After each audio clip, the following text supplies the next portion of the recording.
Okay, good evening. It is 1700. I'm Jordan Weber, Planning Section Chief for CAL FIRE Incident Management Team 1. This is a planning meeting for the White Fire. If you could do me a favor, turn your cell phones down to vibrate, turn down your radios, take any side conversations outside. We'll get started with the situational update from operations. Good afternoon, Mike Wing, Day Operations. Current situation on the Rancho fire is just has been spoken to yesterday at this time and this morning in today's operational briefing.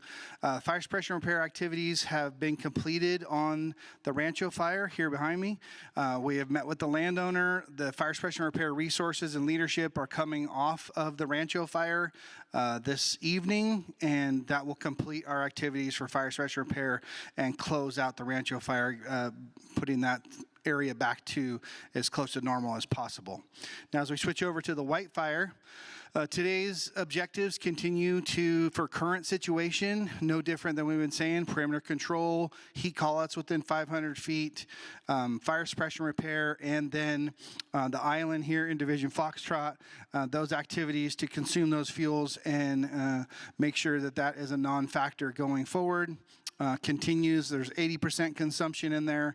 Currently, they have some ground resources here in the bottom next to the power lines, just doing a little bit of tactical patrol and some mop up in there. All the rest of the perimeter activities are as I just described, as well as a heavy fire suppression repair effort. So we're working on the multi-day plan to complete that in the coming days. And that is your current situation. Thank you. Now to weather and fire behavior. Hi, good afternoon. Morgan Diefenbach, Fire Behavior Analyst Trainee. The excessive heat warning that was in effect for much of the surrounding area has now been expanded and includes our fire area starting at 11 a.m. tomorrow through 11 p.m. on Wednesday. Conditions similar to today will be in place over much of the fire as the ridge of high pressure persists well into the week. And for tomorrow, probability of ignition will reach 100% on all aspects by mid-afternoon due to expected high temperatures and relatively low RH of 10 to 15%. Thank you. Thank you. We'll validate our management and control objectives. There has been no change to the management objectives. I see are those valid. There has been a change for the control objectives for the White incident, and that change is to keep the fire within the current fire perimeter. Operations, is that valid? Yes. Thank you. And now to operations for tomorrow's plan.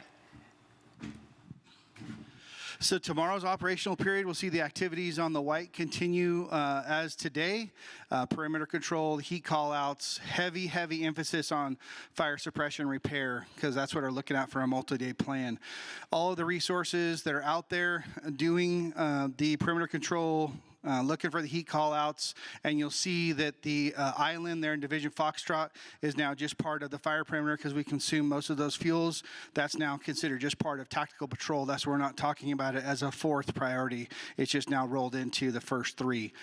So we have a two-branch multi-division fire with an additional fire suppression repair component. Those are the pieces of tomorrow's plan, just like today, with all those activities continuing. And like I said, all of the resources that can assist with fire suppression repair, as well as tactical patrol and putting out hot spots, are doing so. We have requested again for infrared type of product from multiple sources.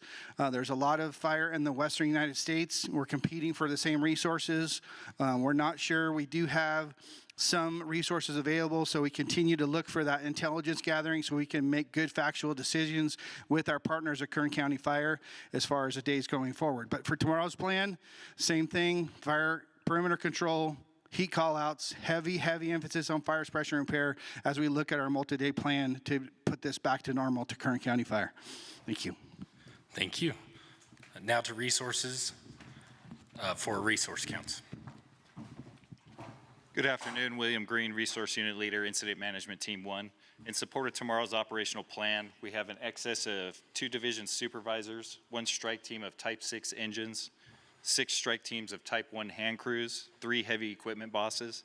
We currently have no outstanding resource orders. All excess equipment and overhead personnel are in tomorrow's tentative demo plan. End of report. Thank you. Air operations. Good evening, Matt Hill, Air Operations, CAL FIRE Incident Management Team 1. For tomorrow, we'll have Helco up nice and early like we did this morning. We'll have 2 Type 1s, and then we'll have Copter 408 assisting with 24-hour BLS hoist. Thank you. Thank you. Safety. Good afternoon, everybody. Brad Niven with Safety. As fire behavior noted, temperatures are on the increase, humidities are on the decrease. This fire's been burning for 7 days. I'd imagine we're going to see quite a few more oak trees coming down due to those increase in temps and the decrease in humidities. So let's be really wary of where we're parking at, where we're working at, and keep our heads up and watch out for those things. Additionally, as we've been saying, we're now 7 days into the incident. If we haven't already done it, make sure we're doing an exposure report for valley fever. Thank you. Thank you. So at this time, we'll confirm support of the plan, beginning with logistics, finance, information, liaison, agency administrator from Tulare unit, and line officer from Kern County, and incident commander. Thank you. So IEP components are due at 1900 hours. Next operational briefing in here, 0700 hours. Next planning meeting, 1700 hours. You could turn on your cell phones and radios. Have a great evening.